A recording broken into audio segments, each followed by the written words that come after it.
Organic farming અને મિત્રો organic ફાર્મિંગની અમારી પાસે આખી રેન્જ અવેલેબલ છે. જો કોઈ પણ ખેડૂત મિત્રોને ઓર્ગેનિક ખેતી કરવી હોય તો તમે 100% મારો કોન્ટેક કરી શકો છો. પરંતુ મિત્રો મારે આજે વાત કરવી છે એમાંની એક પ્રોડક્ટ અને એ છે ધરતીવીટા. તો મિત્રો આ ધરતીવીટાનું એક જબરજસ્ત રિઝલ્ટ એક ખેડૂત મિત્રને મળ્યું છે.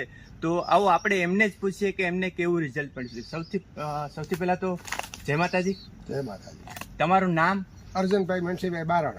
મિત્રો અર્જનભાઈ મેણસીભાઈ બારડ કે જેઓ માંગરોળ તાલુકાના આરેણા ગામના પ્રગતિશીલ ખેડૂત છે. અને અર્જનભાઈ, આ ધરતીવીટા તમે કેટલો સમયથી વાપરો છો? 1 વર્ષ થઈ ગયો છે અંદાજે. બરાબર છે. તો તમે 1 વર્ષથી રેગ્યુલર બેઝ ઉપર વાપરો છો, બરાબર છે? તો તમે 1 વર્ષથી આ ધરતીવીટા વાપરો છો તો તમને પહેલો ફાયદો તો શું થયો છે? ફાયદામાં જો આ લૂમ તમને દેખાય છે, બરાબર? બરાબર છે. ત્રોપો કઈ દી ખરતો નથી. બરાબર છે. વ્યવસ્થિત તમને દેખાય ત્યાં ત્રોપો ખરતો નથી. બીજા નંબરમાં કે ફાલ સારો બરાબર છે, ઉત્પાદન સારું વધે છે. બરાબર છે. ત્રોપાની સાઈઝમાં ફેર પડે છે, ઉત્પાદન પણ વધ્યું છે, સારું હોય. બરાબર છે. તો અર્જુનભાઈ, તમને આટલું સારું પરિણામ મળ્યું છે તો તમે બીજા ખેડૂત મિત્રોને શું સજેસ્ટ હું તો બીજા ખેડૂત મિત્રોને એટલે કહેવા માંગુ છું કે રેગ્યુલર આ ધરતીવીટા બધાને વાપરવું જોઈએ, બરાબર?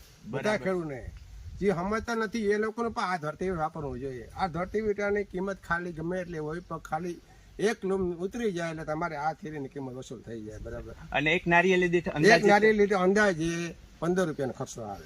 બરાબર છે. એટલે 15 રૂપિયાનો ખર્ચો એટલે માની લો કે એક નારિયેળ છોટી ગયો એટલે આનો એક જ નારિયેળ લૂમ ઉતરી જાય એટલે તમારે આખા બગીચાનો પછી ઓછો થઈ જાય.